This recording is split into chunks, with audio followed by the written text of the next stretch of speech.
सोचते हैं कि कौन सी जगह सबसे अच्छी है आपके लिए अपना टाइम इन्वेस्ट करने के लिए, वो आप कैसे डिसाइड करते हैं? देखो, when we talk about life, तो मैं हमेशा बोलता हूँ, unfortunately I am a doctor also, तो हमें ना बहुत सारे डायमेंशंस पे काम करना है। उसमें अगर मैं मोटा मोटा बोलूँ तो 6 डायमेंशन हमेशा हमें दिमाग में रखने चाहिए। आपने कहा कहाँ टाइम देना चाहिए, हमेशा ध्यान रखिए बैलेंस बना के चलना है। बिकॉज आपको केवल एक डायमेंशन पे काम नहीं करना, you have to work on your body. मतलब फिजिकल आपका जो है, फिजिकली फिट रहना बहुत जरूरी है। नंबर 2, मेंटली आपको कूल काम एंड प्लेजर में रहना जरूरी है, तो आपको मानसिक स्वास्थ्य भी चाहिए। Number 3, you have to work on the society, तो आपको समाज में भी रहना है, ठीक है। Number 4, you have to be spiritual.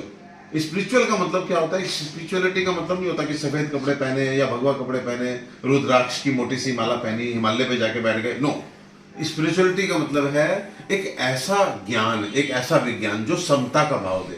समता के भाव से क्या मतलब होता है कि आपको सुख है, दुख है, लाभ है, हानि है, जीवन है, मरण है, यश है, अपयश है। बोलो, मैंने दोनों देखो एक्सट्रीम्स बताए, आपको बहुत सारा फायदा हो गया, तब भी आप इतना नहीं चिल्ला रहे हैं कि लोग कहें कि पागल हो गया। आपको लॉस हो गया तो इतना दुखी भी नहीं हुआ कि डिप्रेशन में चले गए। सो जो समता का भाव सिखाए, जो बैलेंस में रहना सिखाए, दैट इज स्पिरिचुअलिटी। तो हमें स्पिरिचुअल भी बनना है। उसके लिए हमारे पास, we are fortunate to have so many religious, हमारे पास लिटरेचर है, हमारे पास वेदाज हैं, so we all have them. And उसके बाद नंबर 5 पे हमें राष्ट्र के लिए जरूर कुछ करना है। देश के लिए क्या किया? मैं कहता हूँ सप्ताह में एक दिन बैठ करके संडे को तो विचार करो मैंने देश के लिए क्या किया है। एंड नंबर 6 पे आता है फिर इकोनॉमिक्स, कि धन भी उपार्जन करना चाहिए, हमको मांग के नहीं खाना है, हमें अपनी आजीविका के लिए खुद मेहनत करनी है। सो आई रिपीट, आपको तन पे काम करना है, आपको मन पे काम करना है, आपको समाज पे काम करना है, आपको अध्यात्म पे काम करना है, आपको देश पे काम करना है, और आपको अर्थ पे काम करना है। और कोई भी चीज फ्री में नहीं है, कोई भी चीज फ्री में नहीं है। There is no shop in this world जहां पे आप पैसा लेकर के जाके बोलो कि मुझे 6 फीट हाइट दे दो, मेरे को 1.5 किलो का लीवर दे दो, मेरे को आधा किलो की किडनी दे दो, नहीं ना। सो बेसिकली, और करेंसी भी अलग अलग है, करेंसी भी अलग है। अगर आप, if you want to be healthy physically, then सुबह के समय आप कहाँ होना चाहिए? पार्क में होना चाहिए। आपको फिजिकल एक्टिविटी करनी चाहिए इन the form of yoga, in the form of sports, in the form of walking, in the form of jogging, in the form of running. You have to be physically active. आपका खाना पीना ठीक होना चाहिए, आपकी life style ठीक होनी चाहिए, then only you will be physically fit. तो फिजिकली फिट के लिए पैसा, जो वो नोट होता है ना जिसपे गांधी जी छपे होते हैं, वो करेंसी नहीं है। उसको फिजिकली आपने फिट रहना है तो उसके लिए आपको टाइम देना पड़ेगा फिजिकल। आपको मन से खुश रहना है तो यम और नियम, जो हमारा स्टांग योग है, अब बच्चे हो, मुझे नहीं पता आपको you are aware of it और नॉट, यम और नियम होता है। जो व्यक्ति यम और नियम को फॉलो करता है, ठीक है, कभी फिर डिटेल में बताएंगे, तो फिर वो कभी भी उसके चेहरे की मुस्कुराहट नहीं जाएगी। ऑलवेज, कोई परिस्थिति हो आप मुस्कुराते रहेंगे। आपको सामाजिक बल चाहिए, आप you want to be social, तो फिर आपको समाज से जुड़ना पड़ेगा। आप लोगों के दुख सुख में जाएंगे तब आपके दुख सुख में वो आएंगे ना। आप सोचें कि आपके पास पैसा है, अच्छा ठीक है, आप बीमार पड़ते हैं, एक एग्जांपल देता हूँ, बीमार पड़ते हैं, आपको एक हेल्प चाहिए, ठीक है, आप पैसे दे करके एक नर्स लेकर के आते हैं, मेल फीमेल जो भी नर्स हो, और एक आपके फ्रेंड्स आके आपके साथ बैठते हैं, आपको कहाँ ज्यादा बढ़िया हीलिंग होगी, कहाँ प्लेजर लगेगा? डेफिनेटली। तो वो दोस्त आके आपके पास बैठे हैं, उससे पहले जरूरी पता है क्या है? आपको, हाँ, तो वहां पैसों से आप नर्स ला सकते हैं, लेकिन वो पीस नहीं ला सकते, वो प्लेजर नहीं ला सकते, वो कंफर्ट नहीं ला सकते। सो ये जो physical strength, mental strength, social strength, spiritual strength, national strength and economic strength, that everything requires your efforts. तो आप जैसे सोशल वर्क करते हैं तो उस टाइम आपको जागरूकता फैलाते वक्त कुछ ना कुछ कठिनाइयों का सामना तो करना पड़ता होगा, तो ऐसी कौन सी कठिनाइयाँ हैं जो आपके जीवन में सबसे पहले आती है जब भी आप सोशल वर्क करने जाते हैं बाहर? मुझे ऐसा लगता है कि लोग एक्चुअली थोड़ा सेल्फ सेंटर्ड हो गए हैं। लोग ये कहते हैं कि हम अपना काम में ध्यान दें, अपने प्रोफेशन में ध्यान दें, धन कमाएं, फिजिकल जो एक तरह से चीजें हैं उनको जुटाएं, बड़ा बड़ा घर बनाएं, फार्म हाउस बनाएं, बाहर स्विट्जरलैंड घूमने जाएं।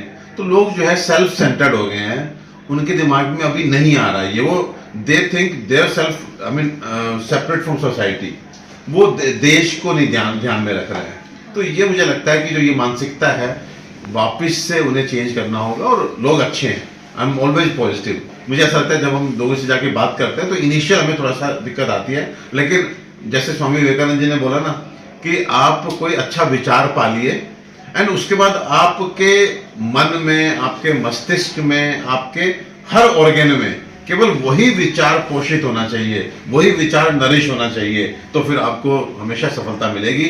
हाँ, जहां हम आधे दिल से, आधे दिमाग से, आधे इन्वॉल्वमेंट से कोई काम करते हैं और मुश्किल काम करते हैं, और अच्छा काम मुश्किल काम होता है, तो फिर हमें जो है सफलता नहीं मिलती। हमने देखा है कि आप थोड़ा सा पॉलिटिकल वर्ल्ड में जाना चाह रहे हैं, और अगर आप जाएंगे तो आप 5 साल में खुद को कहाँ देखते हैं और इस डिस्ट्रिक्ट का फ्यूचर क्या है? देखिए, हमेशा एक पॉसिबिलिटी होती है अच्छा करने की। तो मुझे ऐसा लगता है कि मुझे अपने क्षेत्र के लिए अच्छा करना है। अब अच्छा किस पॉइंट ऑफ व्यू से? डेफिनेटली अगर हम बेसिक बातें करें तो स्वच्छता होनी चाहिए, क्लीनलीनेस होनी चाहिए। नंबर 2 सिक्योरिटी होनी चाहिए, सुरक्षा होनी चाहिए। नंबर 3 स्वास्थ्य होना चाहिए।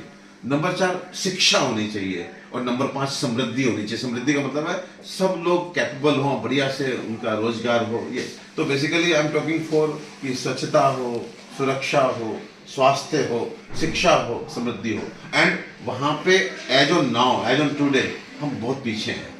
आज हमारा शहर वास्तव में साफ शहर नहीं है। मैं गुड़गांव में बैठा हूँ, हरियाणा का एक तरह से वो सिटी जो 70 से 80% रेवेन्यू जो है हरियाणा को जनरेट करके देता है। दूसरा, हम सो कॉल्ड इसको एक वर्ल्ड क्लास सिटी बोलते हैं, साइबर सिटी बोलते हैं।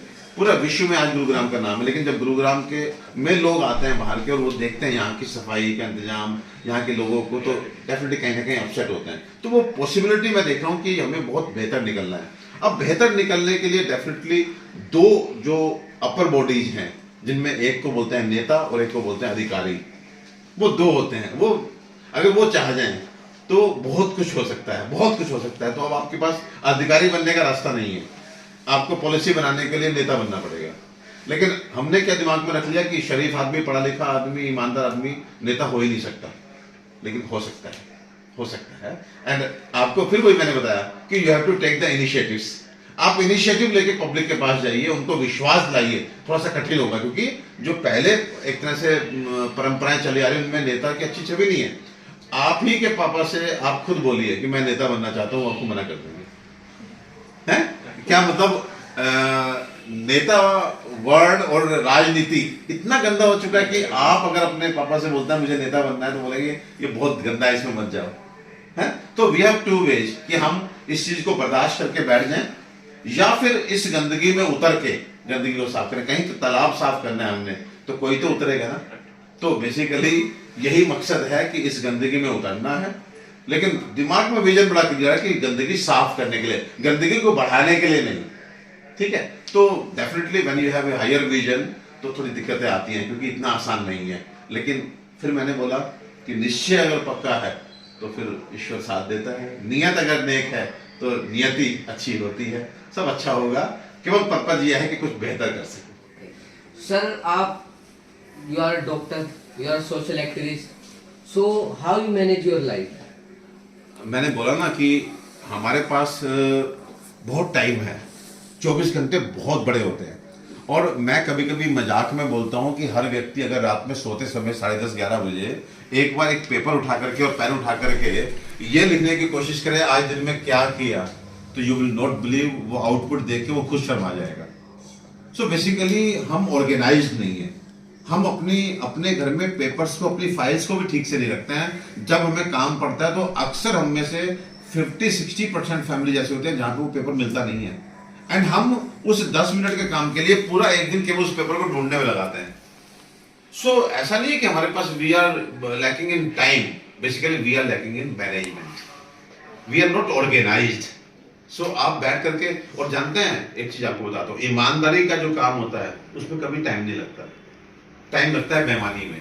बिकॉज आपको अगर पैसा हाथ में लेकर कहीं भेजा जाए कि ये चीज ले आओ तो it will take I think 5 minutes. अगर आपको कहा जाए वो चीज उठानी है आपने, तो शायद आप 4 दिन पहले से रेकी करना शुरू करेंगे।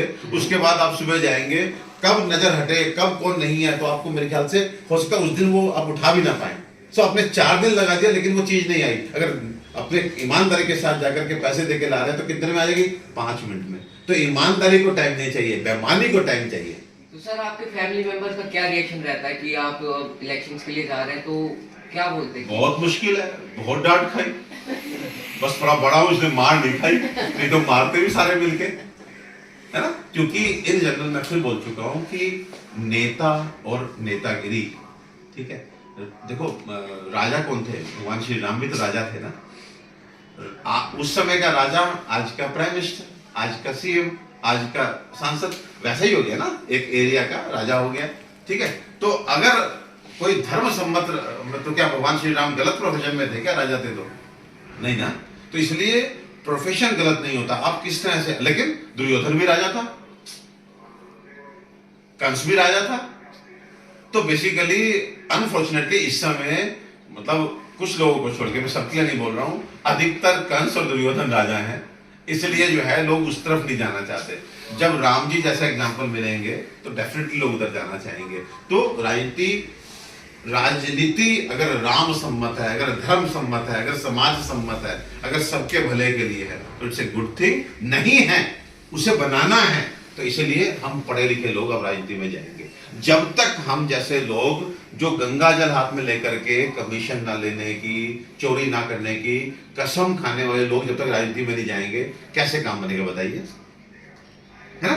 तो हमें जाना पड़ेगा, अपने घर वालों से विरोध करके भी जाना पड़ेगा। क्या भगत सिंह, नेताजी सुभाष चंद्र बोस को खुशी खुशी भेजा था? नहीं, है। खुदीराम बोस 18 साल के एज में देश के लिए फांसी पे चढ़ गए, तो क्या उनके माँ बाप ने कहा होगा जाओ घुसो? लेकिन वो गए। उनके बलिदानों से आज हम देखो कितने अच्छे से जी रहे हैं। तो वी शुड नॉट फॉरगेट, हमें आगे आकर के जो है काम करना पड़ेगा समाज के लिए। लेकिन ऐसा नहीं है कि अब देखिए आज हमारे बड़े जो है उनकी डेथ होती है, दे में लिव फॉर 90 ईयर्स, लेकिन एक तस्वीर छोटी सी घर में टंगी होती है, कोई याद भी नहीं करता। पोते को आज के टाइम पे दादा का नाम नहीं याद है, ठीक है। लेकिन नेताजी सुभाष चंद्र बोस कभी भूले जाएंगे, कभी विवेकानंद जी को हम भूल पाएंगे, कभी दयानंद सरस्वती जी को हम भूल पाएंगे, राजगुरु सुखदेव को कभी भूल पाएंगे। वो भौतिक रूप में, फिजिकल रूप में ना होते हुए भी सदैव जीवित रहेंगे। तो काम बच्चों वो करके जाना है कि हम भौतिक आयु हमारी 60 हो, 50 हो, 40, उससे मतलब नहीं है। लेकिन हमारी अभौतिक आयु, यानी जब हमारा शरीर नहीं है तो हमारी अनंत समय तक हमारी आयु रहे, ऐसे मंशा रखे जाना कि तस्वीर अपने घर में ना टके, तस्वीर घर घर में टके। सर आप फिर भ्रष्टाचार को कैसे खत्म करोगे? अपने को ठीक रख के, अगर मैं ईमानदार रहूंगा तो आप बताइए, ईमानदार के साथ जो लोग जुड़ेंगे वो ईमानदारी रहेंगे, उन्हें डर लगेगा मुझसे। तो आपको you have to live with example, you have to lead with example. अपने जीना भी ईमानदारी से है और अपने ईमानदारी दिखानी है। तो आप दूसरों को, आप भ्रष्टाचार से रोकने से पहले आपको जो है ईमानदार बनना पड़ेगा। आप देखिए, हमेशा एक आदमी का एक ओरा होता है, वो ओरा धीरे धीरे स्प्रेड करता है, ओवरनाइट कुछ नहीं होता बेटे।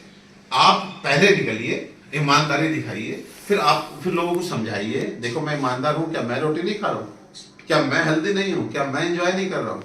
ईमानदारी में भी बहुत ताकत है, ईमानदारी से भी बहुत कमा सकते हैं। सो आपको एग्जाम्पल बनना पड़ेगा, इट इज ओनली वे। आप समझाइए और फिर कहना, कहते हैं कहना आसान है, करना मुश्किल है। तो हमें करके दिखाना है, इसलिए राजनीति में आना है कि मैं देखो ये पोस्ट भी है मेरे पास, फिर भी मैं ईमानदार हूं, तुम क्यों नहीं हो? देखो मैं कितना सुकून से जी रहा हूं, तुम परेशान घूम रहे हो। मैं अकाउंटेंट के पास गया था अपनी बैलेंस शीट बनवाने के लिए, मैं 10 मिनट में वापस भी आ गया। तुम 10 दिन से लगे हो, तुम्हारी फिर भी नहीं बन पा रही। क्यों? पता है, क्योंकि तुम बेईमानी करते हो। तो जब मैं 100 लोगों के लिए एग्जाम्पल बनूंगा तो उन 100 में से 2 तो कन्वर्ट होंगे ईमानदारी से, फिर वो हम 3 हो जाएंगे, फिर 3 6 को करेंगे। सो हमेशा अच्छी चीज की शुरुआत करनी चाहिए, बिना नेगेटिव हुए कि कितने लोग साथ देंगे। मैं तो हूं ना, एक तो हूं ना। एक बीज होता है, उसे खाद पानी ठीक से मिल जाए, पेड़ बनता है, फिर पेड़ बनने के बाद उस पर फल लगते हैं। कितनी जनरेशन उस फल को खाती है, फल गिन भी नहीं सकते आप। लेकिन शुरुआत कहां से हुई थी? एक बीज से। कितने बड़े बीज से? छोटे से बीज से। So be a seed for good things. So is there any incident or a story that you consider the highlight of your career? देखिए बहुत सारी, एक्चुअली क्या होता है कि मैं एक स्कॉलर हूँ, ऑलवेज एक स्कॉलर रहा हूँ और पढ़ता हूँ। तो बहुत सारी कहानियाँ हमेशा से मैं देशभक्तों को पढ़ता हूँ, मैं रिलीजियस गुरुज को पढ़ता हूँ। और बस मुझे ये लगता है कि be positive, always be positive, कोई दिक्कत नहीं है। और दूसरा ये कि आपको कभी भी ये नहीं सोचना कि हम इस काम में सक्सीड नहीं हो सके। एटलीस्ट आपने प्रयास किया, ये ज़्यादा इम्पोर्टेंट है। आपको कुछ नहीं ज़्यादा सोचना है, मतलब आपको कहीं से नेगेटिव नहीं होना। आप हमेशा जब प्रयास करेंगे तो और कुछ नहीं तो आपको एक्सपीरियंस तो गेन होगा। आप किसी दूसरे को बता तो सकते हैं कि मैं यहां तक पहुंचा था, तो उससे आगे पहुंचो। सो कभी भी फेलियर नहीं है। और सेकंड, आप कहते हैं कि स्टोरी मैं आपको बताता हूं कि कहां से टाइम, एक बच्ची ने भी पूछा कि कहां से इतना टाइम लाते हैं आप, डॉक्टरी भी करते हैं, आप सोशल भी हैं, आप पॉलिटिक्स में भी उतर जा रहे हैं, ठीक है। उसके पीछे मैंने एक बात बोली थी, उसको स्टोरी के रूप में बताता हूं कि हमारे जो पिताजी थे, अब तो स्वर्गवासी हो गए हैं, तो उन्होंने एक बात बोला था कि बेटे चोरी का पनीर मत खाना। तो हमने कहा क्या मतलब पिताजी?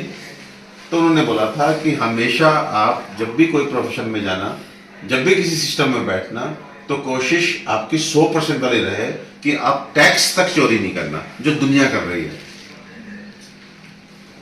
आपने कहा ना इंस्पिरेशन। और आप मान लीजिए मैं, मेरे अपने परिवार के लोग, हम कभी हमने, मैं साल में इतना बड़ा प्रोफेशन, इतना बड़ा बिजनेस होने के बावजूद भी साल में शायद अपने अकाउंटेंट से मैं एक बार बात करता हूँ। टाइम ही टाइम है।